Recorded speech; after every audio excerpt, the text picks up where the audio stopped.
하나님 말씀 요한복음 1장 6절에서 13절까지 교독하겠습니다. 요한복음 1장 6절에서 13절입니다. 하나님께로서 보내심을 받은 사람이 났으니 이름은 요한이라.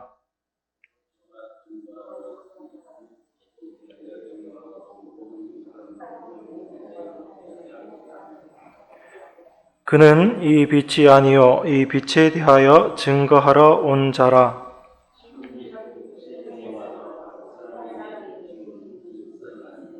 그가 세상에 계셨으며 세상은 그로 말미암아 지은 바 되었으되 세상이 그를 알지 못하였고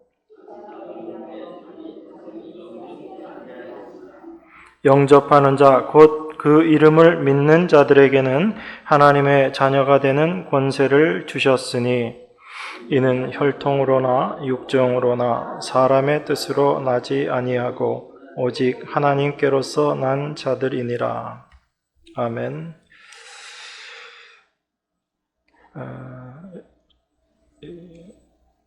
사도 요한은 요한복음을 쓴 목적에 대해서 요한복음 20장 31절에서 이렇게 말합니다.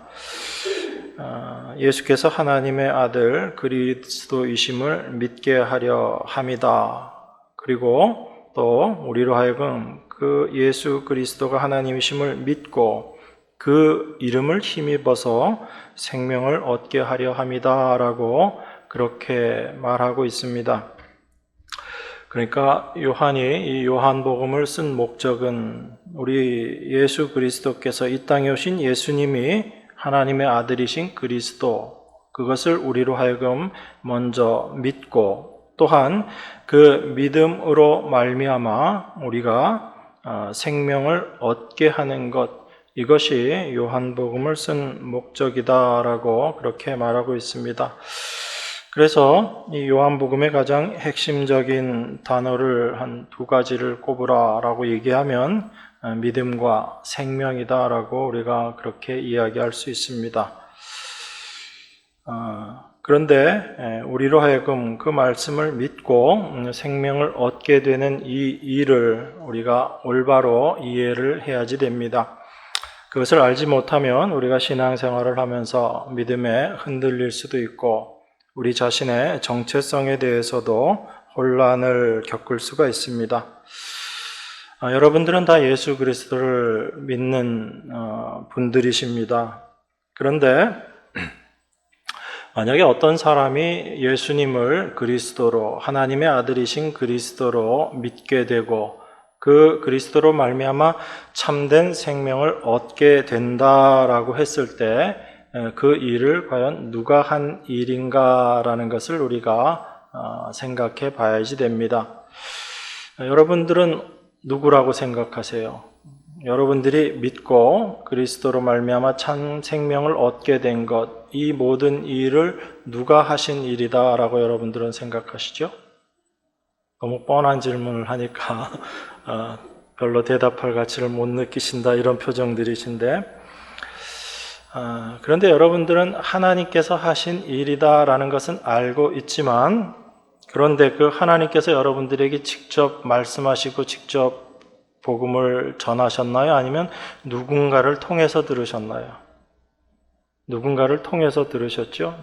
전하는 그 말, 예수 그리스도를 전하는 그 복음을 듣고 여러분들이 믿음에 거하게 되고 믿음을 가지게 된 것입니다. 이제 우리가 그 믿음이라는 것, 이게 우리 인간의 의지나 결심이나 결단과는 다르다라는 것은 이미 이제 우리가 분명하게 알고 있습니다. 그런데 아주 예전에만 했어도, 몇십 년 전만 했어도 이 믿음이라는 것과 인간의 결심, 결단이라는 것이 많이 혼동이 되었어요. 그래서 믿는다라고 할 때 그것과 그 하나님으로 말미암은 믿음과 인간의 어떤 결심, 결단과 이게 잘 구별이 안 됐습니다. 왜냐하면 내적인 상태이기 때문에 그래요. 그래서 사람들이 결신하고 결단하는 것, 이걸 믿음이라고 착각하고, 그래서 믿는다라고 할 때 내가 믿는 것이지 이런 생각들을 많이 했습니다. 그런데 우리가 점점 말씀을 통해서 또 우리들의 삶을 통해서 알게 되는 것은 이 믿는다는 것이 인간의 힘으로, 인간의 능력으로 되어지는 것이 아니다라는 것을 우리가 알고 확인하게 된 겁니다. 그런 상황 속에서 우리가 말씀을 올바로 보게 되는 그 상황 속에서 이제 이 믿음이라는 것이 사람으로 말미암은 것이 아니라 우리 하나님께서 주신 것, 바로 하나님 자신, 예수 그리스도 자신이 믿음이다라는 것을 우리가 이제 알게 된 것이죠. 자, 그렇게 생각할 때 우리가 믿는다라고 하게 되면 또 우리가 어떤 사람들에게 예수 그리스도를 전한다라고 하는 그 전도라는 것을 생각할 때 과연 이 주체가 누구인가? 우린 분명히 하나님이다라고 그렇게 이야기합니다. 그런데 분명 하나님께서 하시는 일인데 하나님 홀로 행하시는 것이 아니라 사람을 통해서 일을 하신다라는 거죠. 그 부분에서 우리가 가끔 착각을 하는 경우들이 있습니다. 어떤 면인가 하면 사람을 통해서 하나님께서 일하시기 때문에 사람이 자기 자신이 무언가를 하는 것처럼 이렇게 착각할 수가 있기 때문에 그렇습니다. 내가 누구에게 말씀을 전했더니 그 사람이 복음을 받아들이고 귀한 하나님의 자녀가 되었다 해서 그 모든 일을 행하신 분이 누구시냐면 사실 하나님이시거든요. 그런데 내가 전했다라는 것에 사람들은 가치를 두려고 합니다. 이게 사람의 자기 중심적인 속성, 죄성이라는 거예요. 내가 주인이 되고 싶어 하는 그런 죄성인 것입니다. 그러다 보니까 전도도 하나의 자기 자랑이 되기도 하고 또 그런 것으로 인해서 다른 사람과 자기 자신을 비교하고 판단하기도 하는 것입니다. 그래서 그런 부분들을 제가 착각이다, 오해다라고 말씀을 드리는 거예요. 하나님께서는 우리 인간을 통해서 일하시지만 우리 인간을 도구로 사용하시는 거예요. 그래서 우리를 통해서 하나님께서 어떤 일을 이루어내신다 하시더라도 그것은 하나님께서 행하신 일이지 우리 사람의 능력으로 되어진 일이 아니다라는 것입니다. 만약에 어떤 사람은 말을 참 잘하고 어떤 사람은 정말 사람에게 말을 할 때 설득력이 있고 전달을 잘한다. 그래서 그런 사람이 복음을 전하면 많이 복음을 받아들이게 될 것이다. 혹시 우리가 이렇게 생각할 수 있습니다. 그리고 나는 말주변도 없기 때문에 복음을 전할 때 과연 사람들이 제대로 듣겠느냐, 또 전에도 잘 듣지도 않더라. 이런 개인적인 경험을 가지고 우리가 생각할 수 있습니다.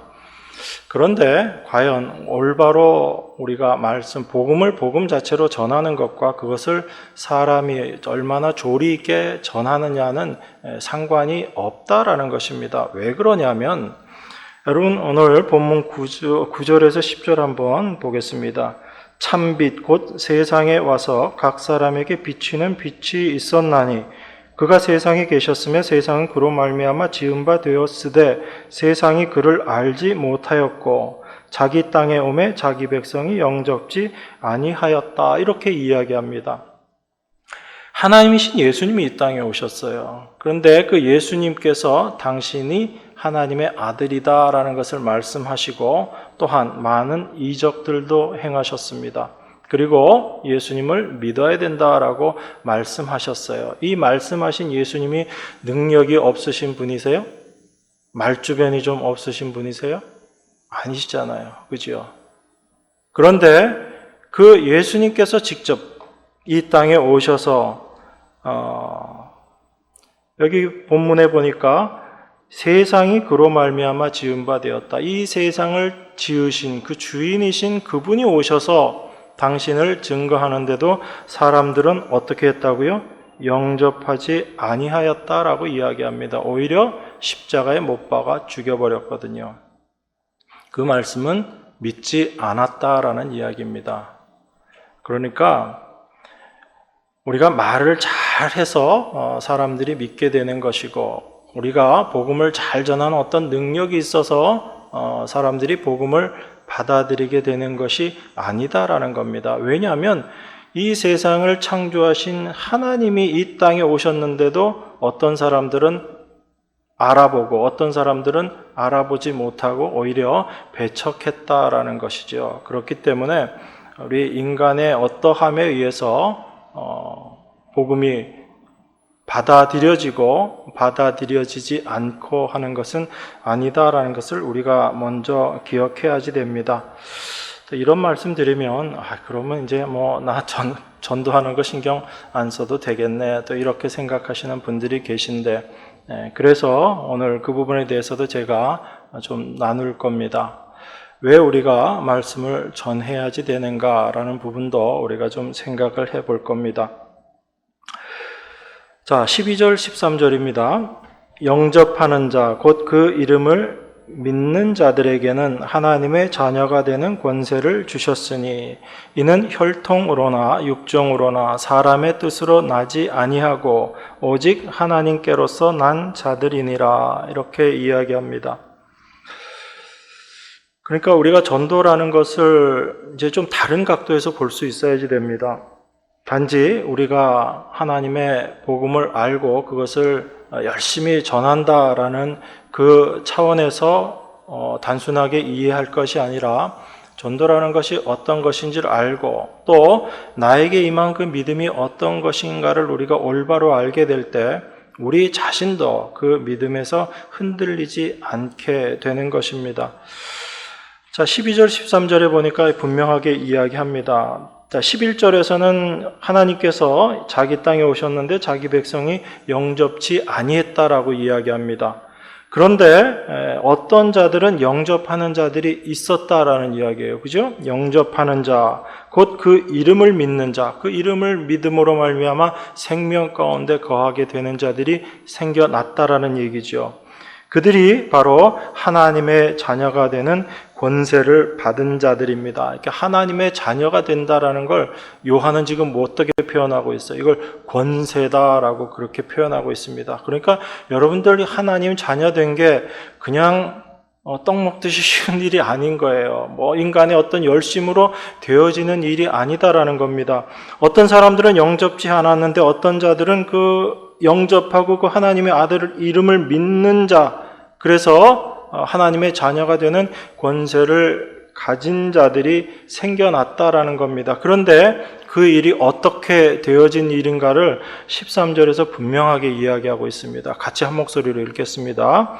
이는 혈통으로나 육정으로나 사람의 뜻으로 나지 아니하고 오직 하나님께로서 난 자들이니라. 무엇을 여기서 지금 빼고 있죠? 혈통, 또 육정, 사람의 뜻, 이 모든 것이 인간과 관련되어 있는 부분이죠. 내가 우리 집안이 대대로 믿는 집안에서 내가 태어났기 때문에 내가 이제 하나님의 자녀가 되었어. 이런 거 아니다라는 이야기입니다. 내가 열심히 하나님 믿으려고 했기 때문에 내가 하나님 믿게 되었어. 또 내가 믿기로 결심했기 때문에 하나님 자녀가 되었어. 이거 다 아니다라는 이야기죠.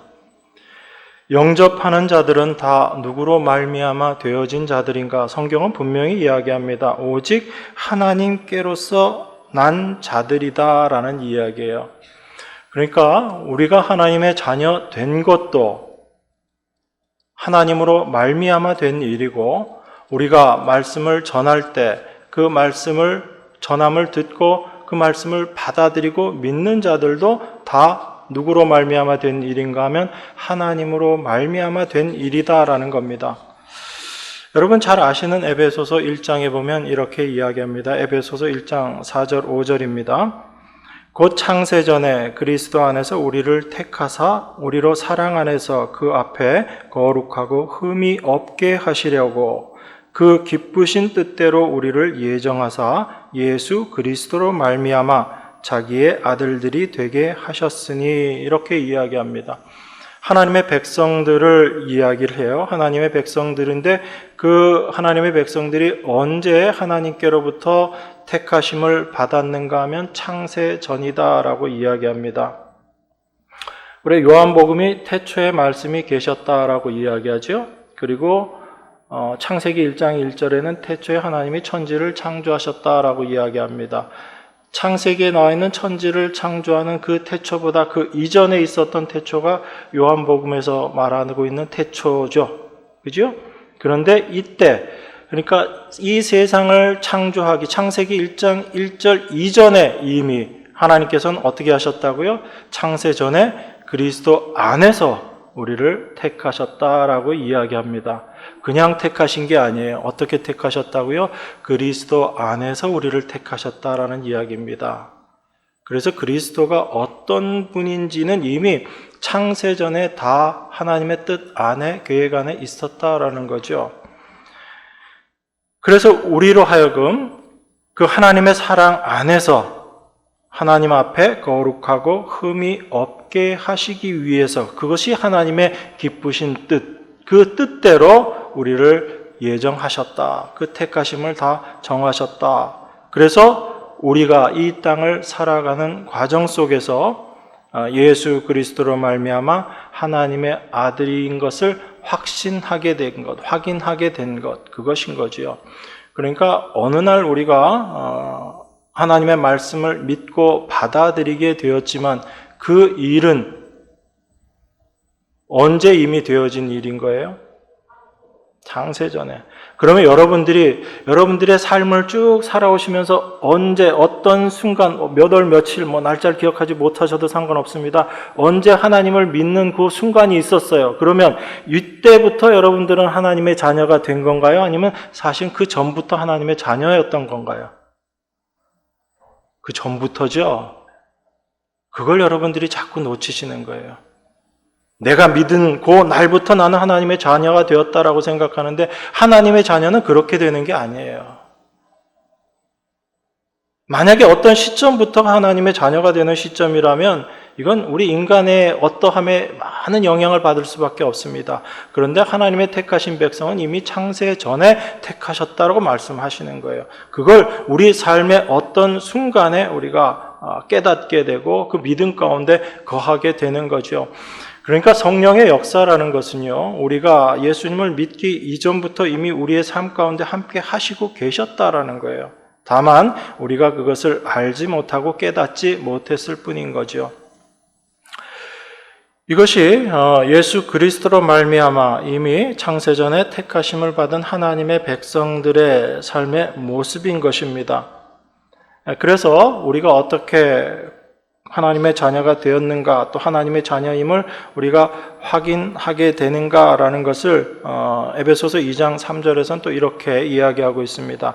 전에는 우리도 다 그 가운데서 우리 육체의 욕심을 따라 지내며 육체와 마음에 원하는 것을 하여 다른 이들과 같이 본질상 진노의 자녀이었더니, 우리가 어떤 순간에 믿음을 깨닫게 되고 그 믿음으로 말미암아 우리의 하나님 자녀됨을 확인하게 되었는데 그 이전에 우리의 삶의 모습이 어떠했냐면 세상 사람들과 똑같았다라는 얘기예요.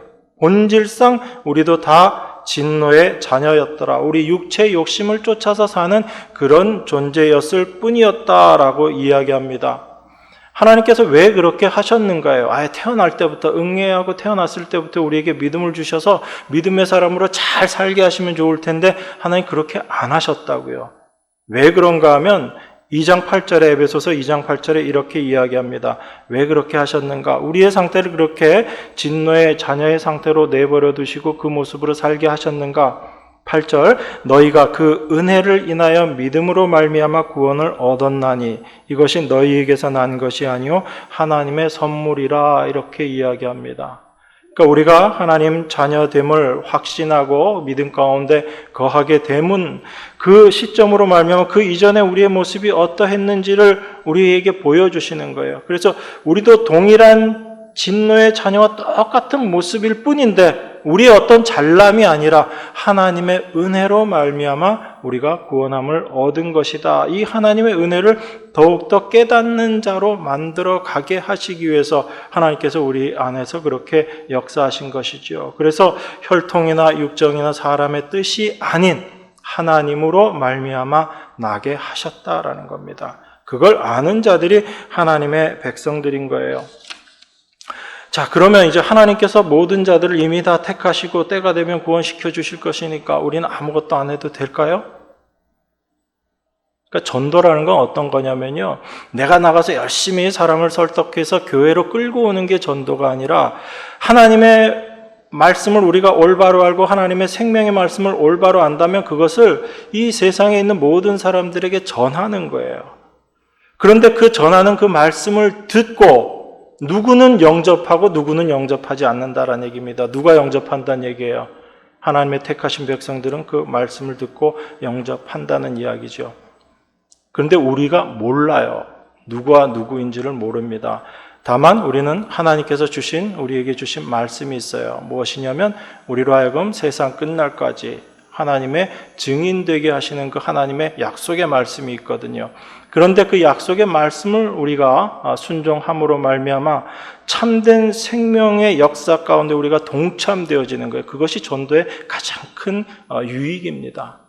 그러니까 단지 어떤 사람에게 말씀을 전해서 교회에 나오게 하는 것이 아니라 그 살아계신 하나님 생명의 말씀을 내가 누리고 경험한 것을 전하게 하심이 참된 목적인 거예요. 그 안에 참된 증인으로서의 삶을 살아가게 되는 것입니다. 그러니까 단적으로 말씀드리면 전도는 하나님이 하시는 일이에요. 하나님께서 택하신 백성들을 이 세상에서 불러내시는데 그 일을 당신의 자녀들을 통해서 그 일을 행해 나가신다라는 것입니다. 그렇게 될 때 우리는 그럼 내가 하지 않아도 되겠네라는 이런 생각에서 벗어날 뿐 아니라 우리가 왜 전도를 해야지 되는지에 대해서도 다시금 생각하게 되는 겁니다. 우리가 이 땅을 살아가는 목적이 무엇인지와도 연관이 되어지는 것입니다. 그래서 전도하는 것 자체가 내가 몇 명을 전도하고 이것이 내 자랑이 될 수 없는 거예요. 하나님의 은혜다라는 것입니다. 나를 통해서 일하시는 하나님의 은혜다라는 거예요. 이걸 여러분들이 분명히 알고 계시면 여러분 삶 속에서 여러분들이 신앙생활 하시면서 믿음에 흔들리게 되는 부분들도 많이 우리가 이해하게 되고 올바로 거기 흔들리지 않는 모습으로 살아갈 수 있게 됩니다. 그 부분 조금 더 이따가 제가 말씀을 드릴게요. 그래서 우리가 그리스도를 믿는다라고 하게 되면 이게 여러분과 저의 어떤 실력, 능력으로 된 게 아니다라는 겁니다. 전적인 하나님의 역사다라는 거죠. 그래서 성경은 믿음의 주, 온전케 하시는 이 누구를 얘기해요? 믿음의 주요 온전케 하시는 이 그 예수 그리스도를 바라보라라고 이야기합니다. 믿음의 주라는 얘기는 믿음의 주인이다라는 이야기예요. 그리고 그 주인이신 그분께서 우리의 믿음을 온전케 하시는 이시다라고 이야기를 하는 겁니다. 그러니까 하나님으로부터 믿음을 받은 자들은 하나님의 인도하신 가운데 우리 온전케 되는 그 길을 지금 가고 있는 거예요. 그 일을 성령께서 우리 안에서 행하고 계시는 것입니다. 그것을 알게 될 때 우리는 하나님 말씀 앞에 순종할 수 있게 됩니다. 그 하나님의 뜻을 알고 하나님의 은혜를 알게 될 때 감사함으로 내 안에서 자연스럽게 나오게 되는 것이 순종이에요. 내가 하나님 말씀 지켜야지, 힘들어도 억지로, 이거는 우리의 결심이고 결단일 뿐입니다. 그런데 이게 외적으로는 별로 구별이 잘 안 되는 거죠. 그렇지만 우리 안에서는 확인이 됩니다. 그래서 여러분 각자는 아시는 거예요. 내가 하나님 말씀 앞에 어떤 모습으로 순종하고 있는가라는 것을 우리가 확인할 수 있는 것입니다. 그래서 고린도후서 4장 3절에서는 이렇게 말합니다. 만일 우리 복음이 가리웠으면 망하는 자들에게 가리운 것이라. 그 중에 이 세상 신이 믿지 아니하는 자들의 마음을 혼미케 하여 그리스도의 영광의 복음의 광채가 비추지 못하게 함이니 그리스도는 하나님의 형상이니라 라고 그렇게 이야기합니다. 그러니까 이 세상에 믿지 않는 자들, 그들은 다 어떤 모습 때문에 그래요? 이 세상 신이 믿지 않는 자들의 마음을 혼미케 하고 있다라고 그렇게 분명하게 이야기합니다. 그래서 그들에게는 그리스도의 광명의 그 빛이, 그 광채가 비치지 못하도록 세상 신 사탄이 그것을 사람들의 마음을 혼미케 하고 있다라고 이야기해요. 그러면서 이어서 바울이 뭐라고 이야기하는가 하면 우리를 전파하는 것이 아니다. 오직 그리스도 예수의 주 되신 것과 또 예수를 위하여 우리가 너희의 종된 것을 전파함이라. 그러면서 6절에 이렇게 이야기합니다. 어두운 데서 빛이 비추리라 하시던 그 하나님께서 예수 그리스도의 얼굴에 있는 하나님의 영광을 아는 빛을 우리 마음에 비추셨느니라. 이렇게 이야기해요. 그러니까 우리가 이 말씀을 듣고 예수 그리스도를 알게 되는 것은 이 세상 사람들은 다 그 마음이 가리워져서 그 참된 빛을 깨닫지 못하고 있는데 우리 주님께서 어두운 데서 빛이 비추리라 하시던 그 하나님께서 이 세상을 창조하실 때 참 빛을 이 세상 가운데 보여주심으로 말미암아 혼돈과 공허 가운데 있는 그 어둠의 참된 빛을 비추셨던 그분께서 예수 그리스도의 얼굴에 있는 예수 그리스도를 통해서 나타내시고자 하셨던 그 하나님의 영광을 아는 빛, 하나님을 아는 빛을 우리 마음 가운데 비추셨다라고 이야기하는 겁니다. 그래서 우리는 하나님을 알기 전에 우리의 본질, 우리의 모습이 어떠했는지를 분명하게 아는 것이 필요합니다. 그렇게 될 때 우리에게 임한 하나님의 은혜가 얼마나 귀중한 것인지를 다시금 알게 되는 것이기 때문에 그렇습니다. 이렇게 하나님께서 우리 마음 가운데 역사하셨다면 여러분 믿는 것이 이렇게 되어진 일이라면 믿지 않는다라고 여러분들이 만약에 지금 믿음 가운데 있는데 난 이제 예수님 안 믿을 거야 이렇게 한다고 해서 그게 될 일일까요? 되지 않을 일일까요?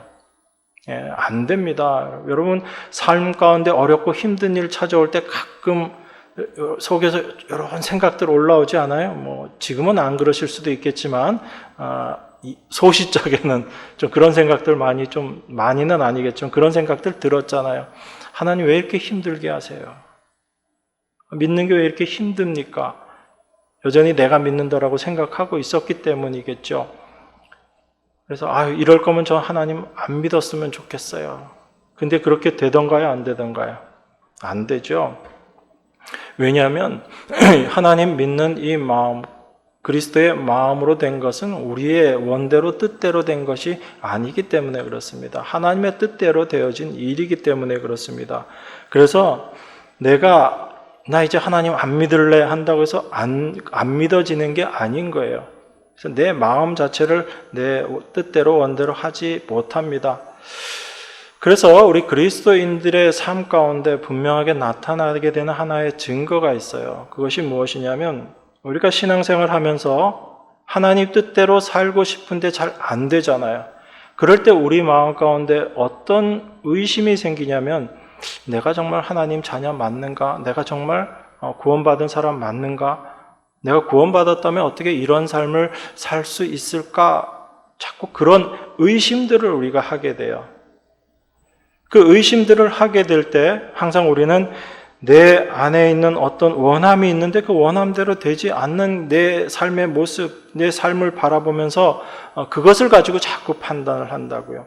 그리고 내 마음이 좀 주님 믿는 것처럼 어떤 뜨거움도 막 있고 감정적으로도 막 이렇게 끌어올랐으면 좋겠는데 그런 것도 없을 때도 있고, 그래서 우리들은 항상 어떤 감정이나 느낌이나 아니면 내가 행하는 어떤 일들을 가지고 내 자신의 믿음을 자꾸 판단하려고 한다고요.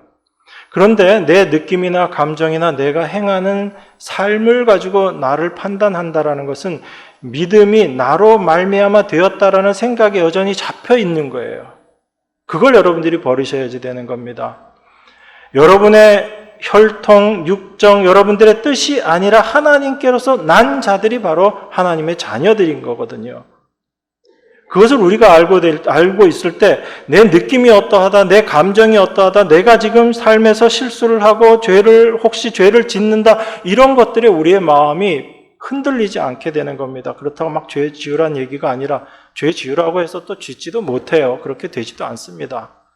그런데 중요한 것은 뭐냐면 그런 일들이 있을 때 우리의 마음들이 흔들리게 되고 우리의 믿음에 대해서도 흔들리게 된다라는 것입니다.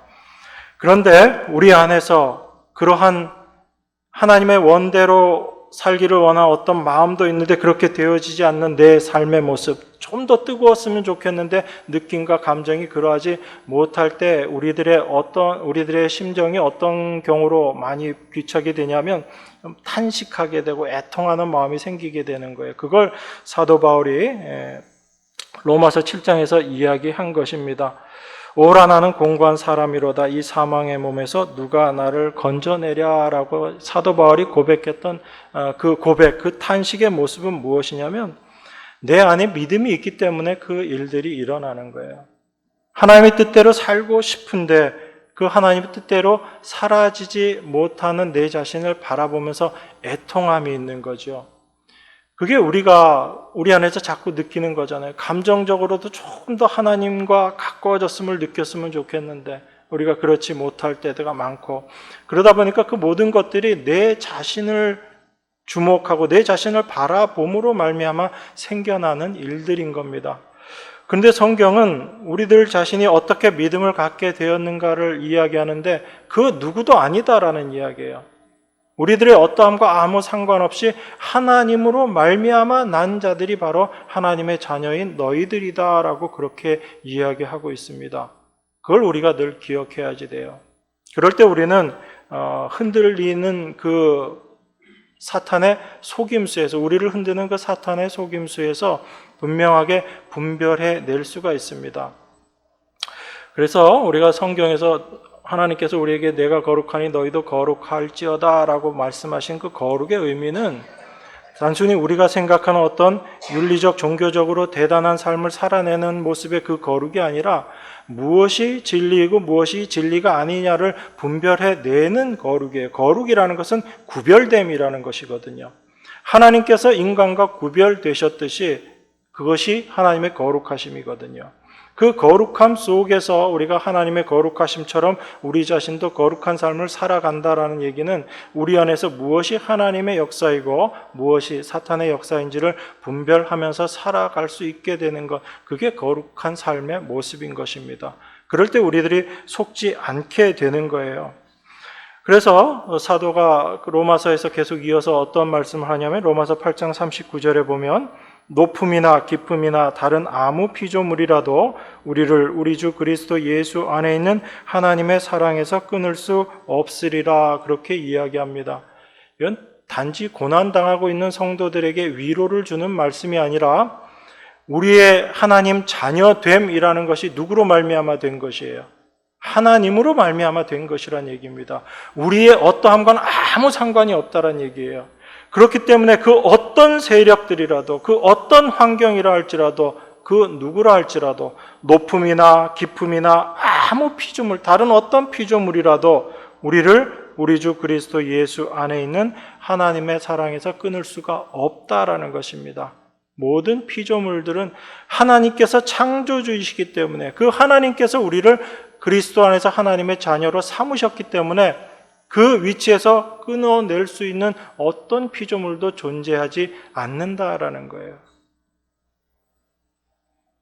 이것이 우리들의 신분입니다. 하나님의 자녀된 우리들의 신분인 거예요. 그래서 우리가 우리 자신을 바라보지 않는다면 하나님께서 행하신 그 일을 우리가 바라본다면 우리는 말씀 안에서 흔들리지 않게 되는 겁니다. 그래서 어떤 외적인 유혹이나 우리를 속이는 그런 것들이 우리에게 임하게 될 때 여러분들은 그걸 분명히 분별하시고 그것을 물리치실 수 있어야지 되는 겁니다. 거기에 붙잡히지 마시라고요. 우리가 붙잡히는 대부분의 신앙생활하면서 붙잡히는 대부분의 경우가 어떤 것이냐면 나와 연관되어 있는 부분이에요. 내 마음이 지금 어떠하고 내 삶의 모습이 어떠하고 늘 그런 것들에 우리는 붙잡혀요. 그런데 하나님은 애초에 여러분들의 그런 것들을 보지 않으셨다고요. 어느 정도까지 안 보셨냐면 여러분들이 태어나시기도 전에 창세 전에 여러분들을 이미 하나님께서 택하셨다라고 이야기합니다. 그리스도 안에서 우리를 택하시고 하나님의 자녀로 삼아 주셨다라는 이야기예요. 그걸 우리들이 늘 생각할 필요가 있습니다. 그렇게 될 때 우리는 하나님께서 우리에게 믿음 주셔서 하나님 자녀 된 것, 그 귀중함을 알게 되고, 또 한 가지가 더 있습니다. 왜 하나님께서 우리를 하나님의 자녀로 부르셨는가를 우리가 생각해야지 되는 것입니다. 오늘 본문 6절에서 8절까지 제가 읽겠습니다. 하나님께로서 보내심을 받은 사람이 났으니 이름은 요한이라. 저가 증거하러 왔으니 곧 빛에 대하여 증거하고 모든 사람으로 자기를 인하여 믿게 하려 함이라. 그는 이 빛이 아니요 이 빛에 대하여 증거하러 온 자라. 이렇게 이야기합니다. 요한이 이 세상의 모든 사람들, 참 빛이 이 세상 가운데 왔는데 어두움이 깨닫지 못했다라고 이야기합니다. 그런데 그 어두움 가운데 있는 이 세상에 빛이 오시기 전에 하나님께로부터 보내심을 받은 사람이 있는데 그 사람이 바로 요한이다, 세례 요한이다 라고 이야기합니다. 그 세례 요한은 어떤 자인가 하면 증거하는 자인데, 빛에 대하여 증거하고, 그리고 모든 사람들이 자기를 인해서 세례 요한의 증거를 인해서 빛을 믿게 하려는 그 목적으로 이 세상에 보내심을 받은 자다라고 이야기합니다. 그래서 요한은 분명하게 이야기하죠. 나는 이 빛이 아니라 이 빛에 대하여 증거하는 자다, 증거하러 온 자다라고 그렇게 이야기합니다. 여러분, 이 세상이 어두운 가운데 있을 때 그 어두움의 모습이 어떠했는지를 예레미야서에 있는 말씀 통해서 잠깐 보겠습니다. 예레미야 4장 22절, 23절 제가 봉독하겠습니다. 내 백성은 나를 알지 못하는 우준한 자요, 지각이 없는 미련한 자식이라. 악을 행하기에는 지각이 있으나 선을 행하기에는 무지하도다. 내가 땅을 본즉 혼돈하고 공허하며 하늘들을 우르른즉 거기 빛이 없으며. 이렇게 이야기합니다. 예레미야가 이스라엘 백성들의 모습을 이야기하고 그 상태를 이야기하면서 그것을 어디에 비유하고 있냐면 창세기 1장에 나와 있는 그 말씀으로 비유를 해서 이야기하고 있어요. 이스라엘 백성들이 하나님을 알지 못하는 우준한 자고 지각이 없는, 깨닫지 못하는 미련한 자들인데 악을 행하는 데는 오히려 지각이 있더라, 그렇게 이야기합니다. 그리고 도무지 선은 행하지 못하더라. 이 악을 행하고 선을 행한다라는 얘기는 하나님을 알지 못함을 이야기하는 거죠. 선을 행한다라는 것은 하나님을 안다는 것이고, 하나님을 아는 자의 삶이 선한 삶인 거예요. 우리가 생각하는 착한 삶, 이런 게 아니라. 자, 그래서 23절에서 그러한 이스라엘 백성들의 상태를 내가 땅을 본즉 혼돈하고 공허하며 하늘들을 우러른즉 거기 빛이 없으며. 그러니까 빛이 없는 상태, 이것이 혼돈하고 공허한 상태다라고 이야기합니다. 거기에 하나님께서 빛이 있으라 말씀하셔서 그 빛이 임함으로 말미암아 하나님을 알게 되는 거예요. 그런데 그 빛이 임하기 이전의 세상의 모습이 악을 행하는 데는 지각이 있고 혼돈과 공허의 모습이었는데, 빛이 임함으로 말미암아 그들이 지각이 있는 백성이 되는 것입니다. 요한이 지금 세례 요한에 대해서 이렇게 이야기하고 있는 겁니다. 세례 요한이 왔는데 그가 증거하는 것이 이 빛에 대해서 증거하러 온 자다라고 이야기하고 있는 것입니다. 그래서 요한의 이 증거를 통해서 요한이 우리에게 말씀하고자 하고 있는 참된 빛이 무엇인가, 그것을 우리가 알 수 있는 것입니다. 그런데 귀중한 말씀이 한 가지 있어요. 우리가 놓치기 쉬운 것인데, 하나님께로서 보내심을 받은 사람이 났으니 이름은 요한이다라고 이야기합니다. 자, 여러분, 요한이 이 세상에 태어났죠. 누구의 자녀로 태어났죠? 제사장의 아들로 이 세상에 태어났습니다. 그죠? 이 세상에 태어났다. 자, 여러분들은 이 세상에 어떻게 태어났어요? 다 누구의 자녀로 이 세상에 태어났습니다. 그죠? 그래서 우리는 이 세상에 온 것을 태어났다라고 이야기하는데, 지금 요한은, 이 세례 요한이 이 세상에 태어난 것을 어떻게 표현하고 있냐면, 하나님께로서 보내심을 받았다라고 그렇게 이야기합니다. 여러분, 태어난 것하고 보내심을 받은 건 어떤 차이가 있을 것 같아요? 그냥 태어난 것, 이건 일반적인 이야기죠. 보내심을 받았다라는 것은 다르죠. 의미가 다르죠. 보내심을 받았다라는 것은 무슨 목적이 있다라는 이야기입니다. 그죠? 목적이 있고 계획이 있고 뜻이 있기 때문에 보내심을 받은 거예요. 그러니까 세례 요한은 이 세상에 태어난 사람인 거예요? 아니면 하나님께로부터 보내심을 받은 사람인 거예요? 그럼 제가 또 물어보겠습니다. 여러분들은 이 세상에 누구의 아들, 누구의 딸로 태어나신 분이세요? 아니면 하나님께로부터 보내심을 받은 사람들이에요? 분명하시죠? 그런데 왜 그냥 이 세상에 태어난 사람처럼 그렇게 사시냐고요?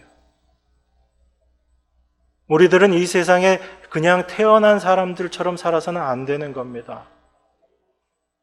여러분과 저도 동일하게 세례 요한처럼 사도들처럼 하나님께로부터 보내심을 받아서 이 땅에 나온 자들인 거예요. 그런데 우리가 그것을 생각하지 못합니다. 그저 이 땅에서 대충 살다가 우리는 이제 믿음은 있으니까 이 땅에서 대충 살다가 나중에 죽으면 천국 가야지, 이 생각으로 사는 것은 그저 태어난 정도로서 살아가는 거예요. 그런데 하나님의 자녀, 하나님의 백성들은 이 세상에 그냥 태어난 존재가 아니라 하나님께로서 부르심을 받은 자들인 겁니다. 보내심을 받았다는 얘기예요, 이 땅에. 그러면 보내심을 받은 자들은 이 세상에서 살아야지 되는 삶의 목적이 분명히 있을 거 아니에요. 그래서 세례 요한은 분명하게 얘기한 겁니다. 내가 하나님께로부터 보내심을 받았기 때문에 제사장의 아들로 태어났어요. 그러면 이 세상에서 정말 많은 것들을 누리면서 살 수 있는 위치가 세례 요한의 위치였어요. 그런데 요한은 그 모든 것들을 다 버리고 낙타 털옷 입고 메뚜기 석청 먹으면서 광야에서 사는 삶을 살았습니다. 그러면서 그 삶의 목적이 너무 분명했던 거예요. 나로 말미암아 내가 빛을 증거하는 자로. 그래서 나로 말미암아 그 빛을 사람들이 깨닫고 인식하게끔 하는 그 일을 위해서 나는 하나님께로부터 보내심을 받은 자다. 이것이 요한에게 분명한 삶의 방향이었던 겁니다. 여러분들의 삶의 방향도 똑같은 거예요. 우리가 하나님의 자녀로 이 세상에 태어났다면 우리는 하나님의 일을 증거하기 위해서 부르심을 받은 자, 보내심을 받은 자들이다라는 것입니다. 그것은 우리로 하여금 어떤 엄청난 책임과 의무를 부과하는 우리가 지기에 무거운 그 짐이 아니라 하나님께서 우리에게 주신 은혜가 무엇인지를 알고 그 은혜를 올바로 증거하는 자로 우리를 부르셨다라는 얘기예요. 그래서 하나님의 은혜를 우리가 날마다 알아가야지 되는 겁니다. 그 하나님의 은혜를 알아갈 때 사도 바울과 같은 고백이 나오는 거예요. 나의 나된 것이 하나님의 은혜다라고 이야기합니다. 바울의 삶이 어땠어요? 얼마나 어렵고 고난 가운데 있고 힘들었지만 그 일들을 통해서 하나님의 자기 자신을 사용하고 있다는 것 사도 바울은 분명히 알았습니다. 자기를 통해서 하나님께서 일하고 계신다는 걸 알았거든요. 그래서 우리가 생각하는 그 많은 일들을 했지만 이 모든 게 내가 한 게 아니요 내 안에 계신 하나님께서 행하신 일이다라고 담대하게 고백할 수 있었던 겁니다. 하나님은 우리를 그 자리로 끌고 가실 거예요. 그래서 계시록에 보면 그 장로들이 그 머리에 있는 면류관들을 다 주님 발 앞에 던져놓습니다. 표현이 던져놓는다라고 나와 있는데 그 정확한 의미는 머리에서 그것을 내려놓고 그 발 앞에 내려놓는다라는 의미예요. 면류관들을 우리가 다 받을 것이지만 우리가 그 면류관을 받고 나서 우리 안에서 나온 고백은 어떤 거냐면 내가 면류관 받을 만큼 제대로 일했어. 난 정말 이 면류관 받을 만해. 이런 고백이 아니다라는 얘기예요. 하나님께로부터 놀라운 면류관을 우리가 받게 될 것이지만 우리는 다 어떤 모습으로 나아가게 될 거냐면 그 면류관을 내려놓으면서 이 면류관 받으실 분은 내가 아니라 하나님 당신입니다라는 이 고백을 하는 자로 우리 모두를 만들어 가실 거예요. 그게 하나님께서 우리 안에서 행하신 일이다라는 겁니다. 그래서 사도 바울이 날마다 죽는다라고 고백했던 것이고 그 삶의 모든 면에서 제일 마지막에 나의 나된 것이 하나님의 은혜다라고 그렇게 담대하게 말할 수 있었던 것입니다. 이것이 하나님께서 우리를 이 땅의 증인으로 보내신 목적인 거예요. 그걸 우리들이 올바로 알고 있을 때 나는 그저 이 세상에 태어난 자가 아니라 하나님께로부터 보내심을 받은 자다라는 그 인식을 가지고 살아가게 될 때 여러분들의 삶의 모습이 달라질 수밖에 없습니다. 여러분, 우리 안에 증거가 있다면 그 증거를 가지고 우리가 날마다 살아간다면 그 증거는 우리를 통해서 나타날 수밖에 없어요. 그걸 우리가 알아야지 됩니다. 내 안에 그리스도가 계시기 때문에 우리는 그 그리스도로 말미암아 그리스도의 은혜를 날마다 경험하고 살아가게 된다면 그 삶 자체가 증거로서 세상 가운데 드러내게 돼요. 그런데 그 증거를 알아보는 자들은 그 증거를 통해서 하나님께로 돌아오게 될 것이다라는 얘기입니다. 요한이 지금 그 일을 하는 거예요. 빛이 어두운 가운데 비쳤는데 분명히 성경은 이야기하고 있습니다. 어두운 가운데 빛이 비쳤는데 많은 사람들, 대부분의 사람들은 그 빛이 싫어서 오히려 도망갔다라고 이야기해요. 그런데 어떤 자들은 그 빛 가운데로 나오는 자들이 있다라는 얘기입니다. 이 자들이 바로 하나님의 백성들인 거예요. 그 일을 위해서, 그 하나님의 은혜의 일을 위해서 우리들을 하나님께서 이 세상에 나게 하시고 우리를 이 세상 가운데 보내신 겁니다. 그것이 우리가 우리의 뜻대로 하나님 백성이 된 것이 아니라 하나님의 뜻으로 말미암아 하나님께로서 우리들이 이 세상에 보내심을 받은 참된 하나님의 증인으로 사는 증인들의 모습인 것입니다. 이 삶의 모습을 우리가 늘 생각하면서 하나님의 영광과 은혜를 올바로 증거하는 자로 살게 해달라는 이 기도하면서 우리가 하루하루를 살아가야지 되는 것입니다.